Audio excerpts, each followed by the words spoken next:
Assalamu alaikum, ladies and gentlemen. I hope all of you are doing great. I welcome to all of you on my YouTube channel Study Station. Ladies and gentlemen, as you know, we were discussing the very important topic, the roadmap of different classes. इस road map के ऊपर हम inter और matric की जो classes हैं इनका syllabus और पेपर पैटर्न डिस्कस कर रहे थे।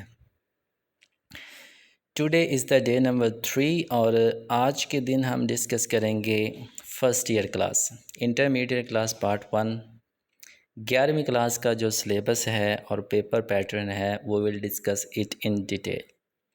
तो चलिए जी, आपका वक्त ज़ाया किए बगैर आज की वीडियो का आगाज़ करते हैं। But before starting this video I humble request to all of you कि मेरे यूट्यूब चैनल को काइंडली सब्सक्राइब कर दीजिएगा जी। है you can see the syllabus of first year class. First year class का जो बुक का सिलेबस है वो आपकी स्क्रीन पे ये रहा। There are total 14 units. First year class की जो इंग्लिश का सब्जेक्ट है उसके अंदर आपको 14 यूनिट्स मिलते हैं। अब इन 14 यूनिट्स के अंदर डिफरेंट चीज़ें आपको मिलती हैं, चैप्टर्स मिलते हैं, पोइम्स मिलती हैं और 1 एक्ट प्ले मिलता है। इन 14 यूनिट्स की इस तरह से डिवीजन हुई होती है। Here you can see the different colors, different writings in different colors. आपको जो कलर्स वाली राइटिंग नज़र आ रही है ना, number 3, number 6, number 9, number 11 and number 13, these are the poems. ये फर्स्ट ईयर के अंदर 5 नज़में हैं और जो लास्ट पे आपको नंबर 14 नज़र आ रहा है, it is a 1 act play. ये एक प्ले है। 14 चैप्टर्स में से 5 नज़में और एक प्ले, बाकी के 8 जो हैं वो आपके चैप्टर्स हैं। तो बुक के अंदर आप ये चीज़ें डिटेल से पढ़ते हैं, इनकी ट्रांसलेशन करते हैं, इनके क्वेश्चन आंसर करते हैं, इनके सिनोनिम्स वगैरह और MCQs, ये 4 से 5 चीज़ें आप बुक के अंदर कवर करते हैं। If we talk about the other thing beside the book, तो हमारे पास आ जाती है जी एक हेल्पिंग बुक भी हमारे पास आ जाती, बिकॉज़ इंग्लिश का जो सिलेबस होता है वो बहुत लेंथी होता है। इसका बुक के अलावा हेल्पिंग बुक से भी चीज़ें आती हैं। तो फर्स्ट ईयर के अंदर बुक 20 के अंदर से कौन सी चीज़ें आती हैं, देखें। नंबर 1 पे आपकी आती हैं applications. If you belong to the other boards, Sahiwal board आपका नहीं है, कोई और बोर्ड है, तो एप्लीकेशंस की जगह लेटर्स भी हो सकते हैं आपके। ये टोटल 20 एप्लीकेशंस होती हैं, लेकिन इतनी ज़्यादा की नहीं जाती। 10 to 15 इसके अंदर अंदर एप्लीकेशंस की जाती हैं। देन शॉर्ट स्टोरीज़ होता है जी, बहुत ही मज़े की स्टोरीज़ होती हैं विद इंटरेस्टिंग मॉरल्स। ये टोटल 40 होती हैं, लेकिन 15 to 20 शॉर्ट स्टोरीज़ कवर करवाई जाती हैं, इतनी ही बहुत होती हैं। Then pair of words, 10th class के अंदर जो पेयर ऑफ वर्ड्स आते हैं, सेम वही पेयर ऑफ वर्ड्स आपके फर्स्ट ईयर के अंदर आ जाता है, लेकिन इनके कुछ सेट्स बने होते हैं। एक सेट के अंदर 100 MCQ पेयर ऑफ वर्ड्स होते हैं, तो 2-3 सेट करवाए जाते हैं फर्स्ट ईयर के अंदर। देन आता है जी करेक्ट फॉर्म ऑफ वर्ब, जो 9th क्लास के अंदर आई, सेम वही 10th क्लास के अंदर आएगी और सेम वही फर्स्ट ईयर के अंदर आ गई। ये 3 क्लासेस हैं जी जिनके अंदर MCQs 5-5-5 लाजमी तौर पे करेक्ट फॉर्म ऑफ वर्ब के अंदर आते हैं। अगर आपने 9th क्लास के अंदर अच्छे से करेक्ट फॉर्म वर्ब की हुई है तो आपको 10th क्लास के अंदर भी परेशान होने की ज़रूरत नहीं होगी, फर्स्ट ईयर के अंदर भी नहीं होगी। फिर भी अगर आपने नहीं की हुई तो मेरे यूट्यूब चैनल पे आपको करेक्ट फॉर्म ऑफ वर्ब के सारे रूल्स मिल सकते हैं। आप वो रूल्स करने के बाद you can gain 5 marks easily. और इसका जो लास्ट टॉपिक आता है जी वो पंक्चुएशन मार्क्स आता है, रमूज़ औकाफ। इसके कुछ रूल्स होते हैं जी, वो रूल्स अगर आप अंडरस्टैंड कर लेते हैं तो एक पैराग्राफ को दिया जाता है, उसके अंदर आप जो मार्क्स लगाना चाहते हैं ना वो आप इजीली उनको लगा सकते हैं on the basis of the rules. तो ये बच्चे फर्स्ट ईयर इंग्लिश का सिलेबस होता है जी, जो आपने अपनी क्लास के अंदर टीचर ने कवर करवाना होता है और स्टूडेंट्स ने कवर करना होता है। होप्स हो कि आपको सिलेबस समझ में आ गया होगा। अगर सिलेबस समझ में आ गया तो फिर आ जाते हैं हम पेपर पैटर्न की तरफ। अगर आप मेट्रो की बात करें चाहे इंटर की बात करें, पेपर 2 तरह के ही होता है, सब्जेक्टिव और ऑब्जेक्टिव। जब आप एग्ज़ामिनर सेंटर के अंदर जाते हैं तो पहले आपको MCQs दिए जाते हैं जी सॉल्व करने के लिए। फर्स्ट ईयर के अंदर जो आपको MCQs की जो शीट दी जाती है उसके ऊपर आपको 20 MCQs मिलते हैं और ये आपने 20 MCQs आधे घंटे के अंदर 30 मिनट्स के अंदर करने होते हैं। अब इन MCQs की डिवीज़न किस तरह हुई होती है, इसको अच्छे से समझ लीजिए ताकि आपको कोई मसला ना हो। इसके 3 पार्ट्स बने होते हैं जी, पार्ट 1, पार्ट 2 एंड पार्ट 3। आगे इन पार्ट्स के सब पार्ट्स छोटे छोटे पार्ट्स बने होते हैं, उनकी भी डिवीजन हुई होती है। किस तरह से? पार्ट 1 के आपके अंदर 10 नंबर आते हैं, पार्ट 2 के अंदर 5 नंबर, फिर पार्ट 3 के अंदर 5 नंबर। तो इस तरह ये आपके 20 मार्क्स बनते हैं जी ऑब्जेक्टिव के MCQs के। अब ये डिवीजन किस तरह हुई होती है देखें। सबसे जो पहला पार्ट है इसके अंदर 10 मार्क्स आते हैं। 10 मार्क्स किस तरह आते हैं? ये सारे 10 के 10 मार्क्स जो होते हैं ये सिनोनिम्स के अंदर से ही आते हैं और किसी से 10 मार्क्स नहीं आते। अब सिनोनिम किस तरह से? आपको जो पार्ट 1 नज़र आ रहा है ये सिनोनिम आते हैं चैप्टर्स के अंदर से। आपको स्टार्ट के अंदर बताया 14 चैप्टर हैं, 5 पोइम्स हैं, एक प्ले है, 8 चैप्टर्स। जो 8 चैप्टर्स हैं ना 1, 2, 4, 5, 7, 8, 10 एंड 12, इसके अंदर से 5 नंबर के सिनोनिम्स आते हैं चैप्टर्स के अंदर से, जिनके आप ट्रांसलेशन करते हैं। 5 नंबर के MCQs वहाँ से, सिनोनिम्स वहाँ से आते हैं। फिर आ जाते हैं जी आपकी पोइम्स के अंदर से सिनोनिम्स। पोइम कौन कौन सी है? 3, 6, 9, 11 एंड 13। ये नंबर वाली, यूनिट नंबर वाली जो होती हैं ये पोइम्स है। इसके अंदर आपके सिनोनिम्स आते हैं 3 नंबर के। फिर आपका आ जाता है जी number 14, 1 act play. 1 act play से 2 नंबर के सिनोनिम्स आते हैं। इस तरह से बुक के जो चैप्टर्स हैं उनको पार्टीशन करके उनके अंदर से इस तरह से आपके सिनोनिम्स 10 नंबर के आते हैं। फिर आता है जी आपका पार्ट नंबर 2। पार्ट नंबर 2 के भी 2 सब पार्ट्स बने होते हैं। ये MCQs ही आते हैं। अगर आपने चैप्टर्स और पोइम्स अच्छे से पढ़ी हुई हैं तब आप वो MCQs ईज़िली कर सकते हैं। तो जो चैप्टर्स हैं आपके 8, उसके अंदर से 3 MCQs आते हैं और जो पोइम्स हैं उसके अंदर से 2 MCQs आते हैं। प्ले के अंदर से कोई भी MCQs नहीं आता। प्ले के अंदर से सिर्फ 2 मार्क्स के सिनोनिम्स आते हैं। और लास्ट जो पार्ट है पार्ट नंबर 3, इसके अंदर 5 नंबर के आपके करेक्ट फॉर्म ऑफ वर्ब के अंदर से आते हैं। तो इस तरह से आपके 20 मार्क्स बनते हैं जी MCQs के। जब आप MCQs 30 मिनट के अंदर सॉल्व कर लेते हैं तो फिर आपको सब्जेक्टिव पार्ट दिया जाता है जो कि 80 मार्क्स का होता है। अब ये 80 मार्क्स किस तरह से कवर किए गए होते हैं देखें। 2 सेक्शंस के अंदर ये 80 मार्क्स कवर किए गए होते हैं, सेक्शन 1 एंड सेक्शन 2। सेक्शन 1 जो शुरू होता है वो होता है क्वेश्चन नंबर 2 से, क्योंकि MCQs का क्वेश्चन नंबर 1 होता है। सेक्शन सब्जेक्टिव पार्ट जो होता है वो क्वेश्चन नंबर 2 से शुरू होता है। क्वेश्चन नंबर 2 के अंदर क्या होता है याद रखिएगा।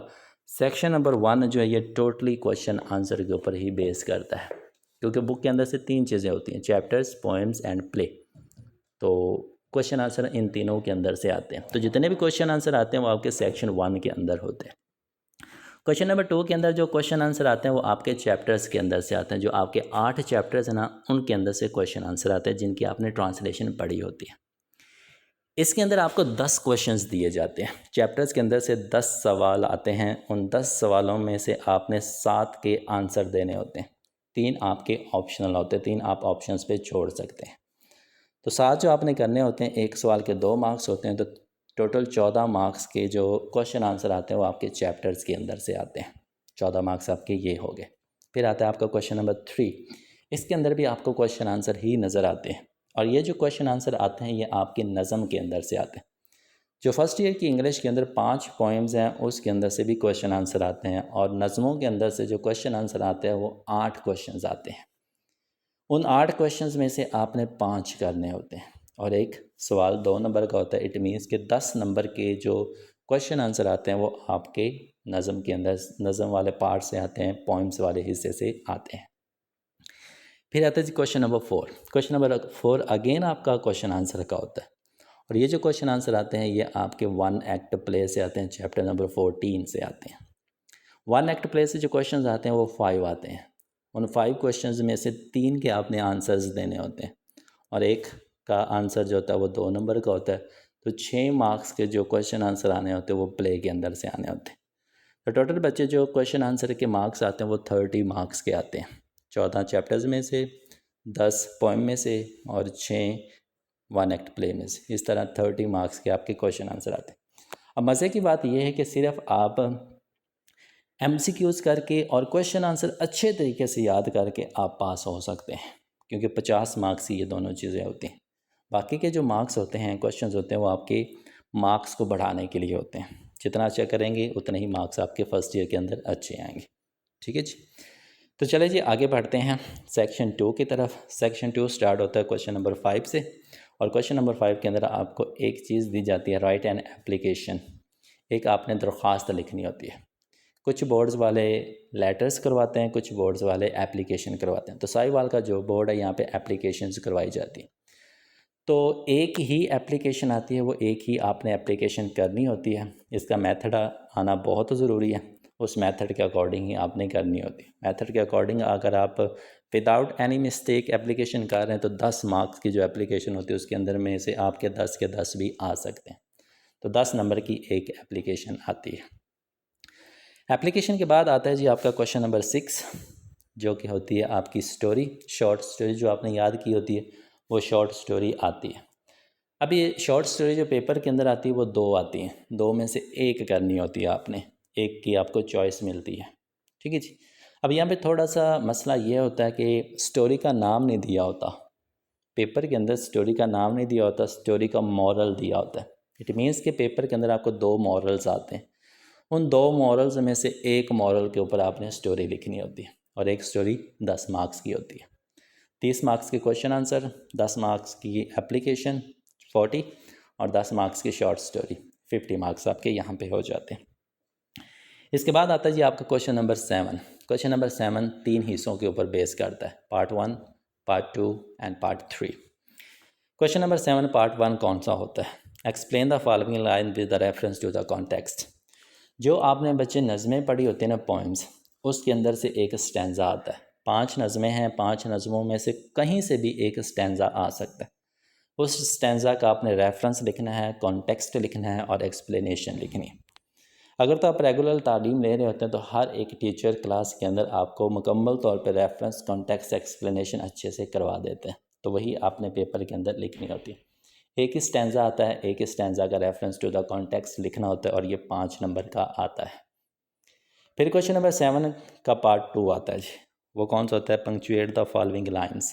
एक छोटा सा पैराग्राफ या चंद एक लाइंस दी जाती हैं, जो आपने पंक्चुएशन मार्क्स के रूल्स याद किए होते हैं ना, वो रूल्स आपने उन लाइनों के अंदर या उस पैराग्राफ के अंदर पुट करने होते हैं। कि क्वेश्चन मार्क कहाँ पे आता है, comma, full stop, hyphen, inverted commas, ये सारे जो मार्क्स हैं ये कहाँ पे यूज़ होते हैं, रूल्स आपको बताते हैं। वो रूल्स अगर आपने अच्छे से किए होते हैं तो आप आराम से वो पंक्चुएशन मार्क्स लगा सकते हैं। 5 नंबर के ये आता है। फिर आता है जी क्वेश्चन नंबर 7 का पार्ट नंबर 3।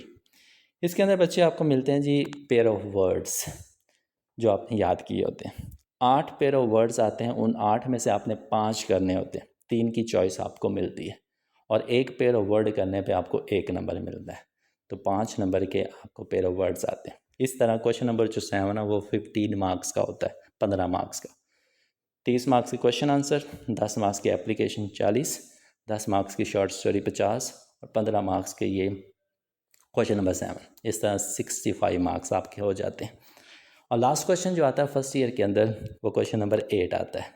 इसके अंदर आपको एक पैराग्राफ दिया जाता है चैप्टर्स के अंदर से, वो एक पैराग्राफ की आपने ट्रांसलेशन लिखनी होती है। मीन्स के पैराग्राफ इंग्लिश के अंदर होगा, आपने उसको उर्दू के अंदर कन्वर्ट करना होता है, तो ये उसकी ट्रांसलेशन बन जाती है। ये जो हिस्सा है क्वेश्चन नंबर 8, ये आपके सबसे ज़्यादा मार्क्स देता है, क्योंकि एक पैराग्राफ उर्दू ट्रांसलेशन का 15 मार्क्स का होता है। तो अगर आप चैप्टर्स अच्छे से करते हैं तो 15 मार्क्स आप आराम से गेन कर सकते हैं। ठीक। So this is all about the paper pattern और सिलेबस। बहुत ही इजी सिलेबस भी है और बहुत ही मज़े का इसका पेपर पैटर्न भी है। अगर इसके अकॉर्डिंग काम करते हैं तो आप आराम से 80+ मार्क्स हासिल कर सकते हैं। ठीक है जी। तो इंशाल्लाह आपसे नेक्स्ट मुलाकात होगी, तब तक के लिए दुआओं में याद रखिएगा। Have a nice day to all of you.